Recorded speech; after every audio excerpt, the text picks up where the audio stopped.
تو کمشنر صاحب نے یو ٹرن لے لیا ہے، یو ٹرن کی وجوہات کیا لگ رہی ہیں آپ کو؟ ایک تو ظاہر ہے کہ وہ ان سے انکوائری ہو رہی تھی، تحقیقات ہو رہی تھی، کیا پریشر کے تحت انہوں نے یہ بیان لکھا ہوگا اتنا لمبا، یا واقعی کوئی بہت بڑی سازش ہوئی ہے جس کو وہ بے نقاب کر رہے ہیں؟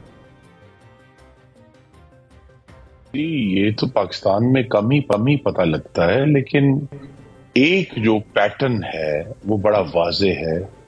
کہ تحریک انصاف اپنے سیاسی مقاصد کے لیے کسی بھی چیز کو گرا سکتی ہے، کسی بھی ادارے کا تقدس پامال کر سکتی ہے، پاکستان کی ریاست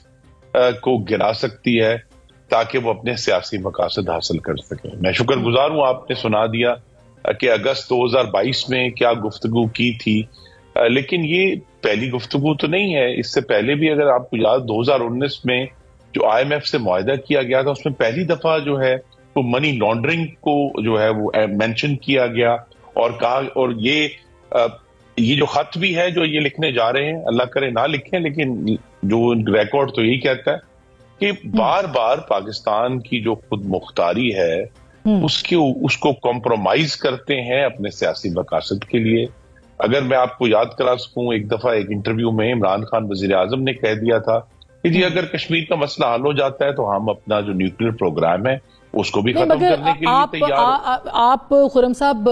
وزارت خزانہ کو تو نہیں لیکن کامرس کو دیکھتے رہے ہیں، آئی ایم ایف کے پاس مینڈیٹ ہے کہ کوئی بھی خط لکھے گا تو وہ اس کے اوپر پاکستان کو لون دینے سے انکار کر دے؟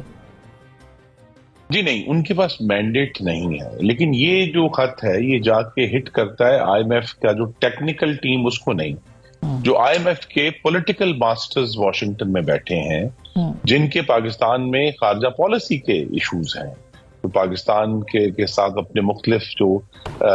ریجنل مفادات ہیں، چاہے وہ ایران ہے یا ہندوستان ہے یا چائنا کے خلاف ہوں، اس وقت جو بیٹھے ہوئے ہیں، تو لہذا ان کو ہم یہ جب پاکستان کی جو سیاسی جماعتیں ہیں، ماضی میں بھی کچھ جماعتوں نے ایسا کیا ہوا ہے،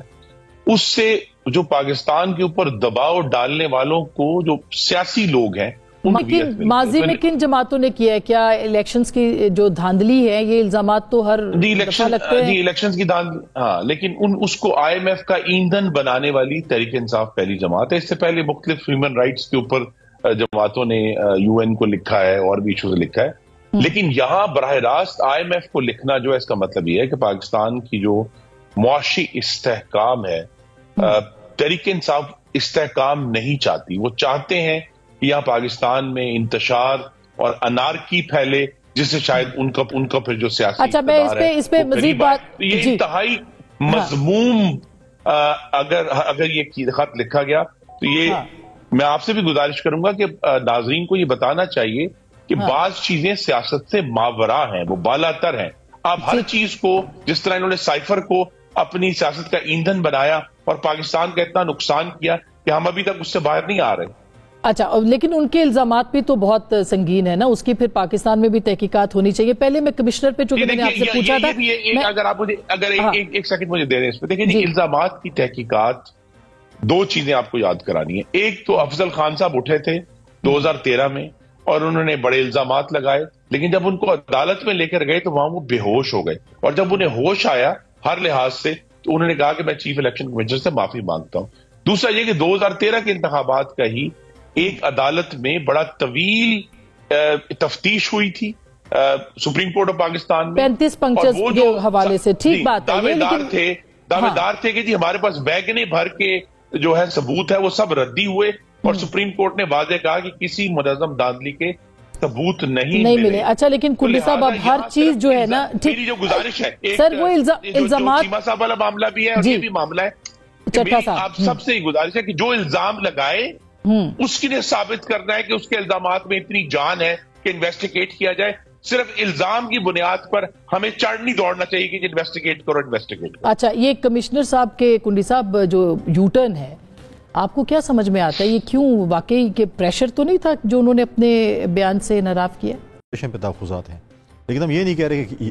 پورے پاکستان میں دھاندلی ہو چکی ہے۔ ہم اپنے ثبوت کمپائل کر رہے ہیں اور ہم ثبوتوں کے ساتھ جس جگہ پہ ہوگی، چاروں صوبے میں اگر میں ریزرویشن ہیں آپ نے ان کا لیٹر پڑھا ہے جو بھی آیا؟ انہوں نے کہا ہے کہ تحریک انصاف کے ایک روپوش رہنما نے ان کو بلایا، 11 فروری کو ملاقات ہوئی لاہور میں، یہ طے پایا کہ میں پریس کانفرنس کروں گا اور یہ سارا پلان جو ہے وہاں پہ کیا مطلب ہم ان کی بات پہ یقین کر سکتے ہیں جو اپنی پہلے ہی بات سے مکر گئے؟ نہیں، وہ سٹیٹمنٹ تو اگر وہ 164 جو سٹیٹمنٹ اگر وہ عدالت میں دیتے ہیں، نارملی تو میڈیا کے سامنے کسی قسم کا آپ سٹیٹمنٹ دے سکتے ہیں، ہم کرتے ہیں، لیکن آپ اگر ایک شخص پہ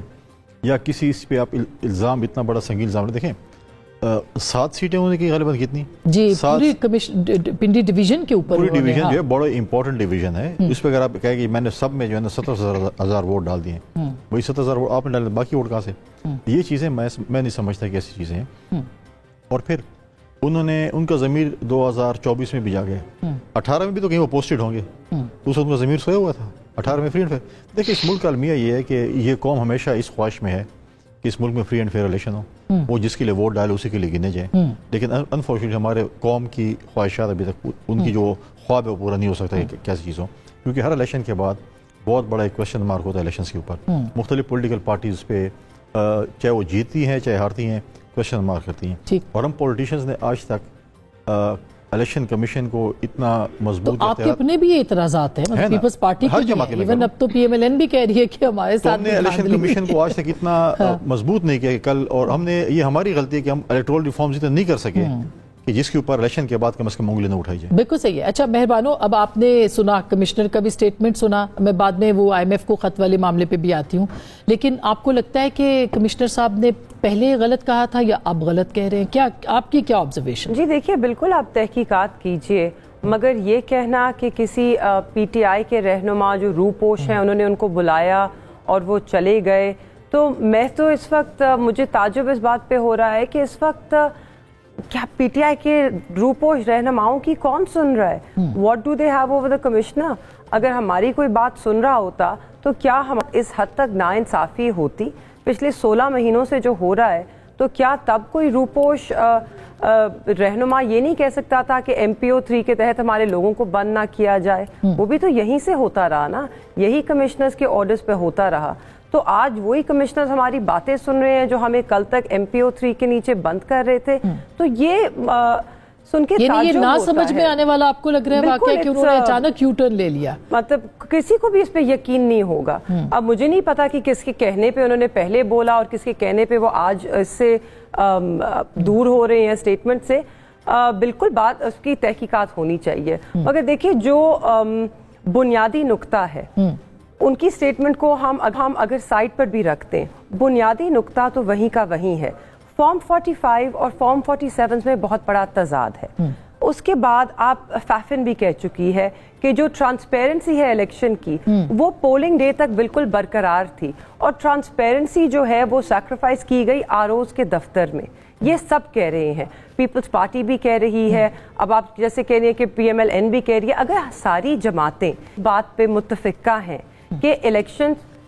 شفاف نہیں تھے، منصفانہ نہیں تھے، تو کیا پھر بہتر نہیں ہوگا کہ ہم سب یکجا ہو کہ یہی کہیں کہ جی جو سب سے حتمی رزلٹ ہوتا ہے ویریفائبل وہ ہوتا ہے فارم 45، کیونکہ اس کے اوپر آڈٹ ہونا چاہیے، تحقیقات ہونی چاہیے۔ مگر دیکھیں فارم 45 تو آپ nobody can contest نا، اس پہ ہر جماعت کے پولنگ ایجنٹ کے دستخط ہوتے ہیں، ٹھیک، ہر اسٹیشن کے اوپر، تو اگر کہیں پہ 300 اسٹیشنز ہیں، 6 بندوں کے اس پہ دستخط ہیں، تو مطلب ہزاروں کی تعداد میں دستخط ہیں، لوگ ہیں جو ویریفائی، مگر اس کا صحیح طریقہ تو ECP ہے، جیسے آپ خود بھی گئی ہیں، بالکل صحیح طریقہ ECP ہے۔ And now let's come to the IMF۔ Khan صاحب نے آج IMF کو کیوں خط لکھا ہے؟ کیونکہ ہمیں کہیں کسی بھی ادارے سے انصاف نہیں مل رہا۔ ECP آپ کے سامنے ہے، ان کے سامنے اتنی زیادہ اپیلز ہیں، اور بہتر یہی ہوتا کہ جلدی جلدی انہیں نپٹاتے۔ آج 14 دن ہو گئے ہیں، الیکشن ایکٹ یہ کہتی ہے کہ 14 دن کے اندر اندر جو سارے فارمز ہیں، جو نتیجے ہیں، وہ ECP کی ویب سائٹ پہ اپلوڈ ہونے چاہیے۔ ابھی تک نہ فارم 45 اویلیبل ہیں، نہ فارم 47 سارے اویلیبل ہیں، نہ 48۔ قدم کہ آپ کے انٹرنل دیکھیں پچھلی دفعہ بھی جو 18 کے الیکشنز تھے 3 دن تک RTS بیٹھا رہا تھا، آپ کو یاد ہوگا، یہ ظاہر ہے کچھ گھنٹوں کے لیے بیٹھا تھا، جس پہ اتنی چیخو پکار ہوئی، نہیں 3 دنوں کے لیے، یہ تو ہمیں یاد ہے۔ اوکے، چیخو پکار ہوئی، ٹھیک، اس کے بعد کیا ہوا؟ 4 سال سلیکٹڈ کے نعرے لگے پارلیمان میں، پارلیمان کو مفلوج کر دیا گیا، وہاں پر نہ کوئی ڈیبیٹ ہوتی تھی، نہ کوئی بل پریزنٹ ہوتا تھا، تو the whole country was paralyzed. تو بہتر نہیں ہے کہ پارلیمان میں یہ نعرے لگانے سے اور پوری پارلیمان کو پیرالائز کرنے سے، حکم یہ جو قانون سازی ہے اس کو روکنے سے بہتر یہ نہیں ہے کہ ہم ہر ادارے کے پاس جائیں اور کہیں کہ جی شفافیت کو مگر آئی ایم ایف کے پاس جانے کا کیا اگست 2022 میں بھی یہی بات ہوئی تھی. ابھی I'll tell you why. IMF جو ہے وہ ان کا ہمیشہ زور رہا ہے. آپ کے پہ وہ کنڈیشنز لگاتے ہیں نا، اس میں وہ ڈیموکریسی پہ بھی لگاتے ہیں کہ جمہوریت ہونا چاہیے. دیکھیے ہم ملک کو نقصان نہیں پہنچانا چاہتے. ہماری نظر میں پاکستان کو اس وقت سب سے زیادہ نقصان اس سے ہو رہا ہے کہ پاکستان میں جو انصاف کا نظام ہے اس کو درہم برہم کر دیا گیا ہے. پاکستان کی جمہوریت کو اس الیکشن سے ہم نے مضبوط نہیں کیا. مگر آئی ایم ایف تو صرف مالی معاملات کو دیکھتی ہے، ڈیموکریسی سے اس کا کوئی تعلق نہیں. جمہوریت کا پیمانہ ناپنے کا ان کے پاس نہیں ہے. صرف ان کے پاس نہیں لیں گے ایکشن. دیکھیے وہ نہیں لیں گے ایکشن. اگر ان کا پیمانہ نہیں ہے تو وہ نہیں لیں گے ایکشن. مگر اس سے گفتگو تو ہو رہی ہے نا، اس سے گفتگو تو ہو رہی ہے. بات اس پر تو آ رہی ہے کہ پاکستان میں، اور آئی ایم ایف یعنی آپ دباؤ بڑھانا چاہ رہے ہیں پاکستان کے اوپر کہ وہ آڈٹ کرے. آپ عالمی سطح پہ دیکھیں جتنے بھی نیوز چینلز ہیں، جتنی بھی پبلیکیشنز ہیں، سب ہمارے الیکشنز پہ بات کر رہے ہیں اور سب نے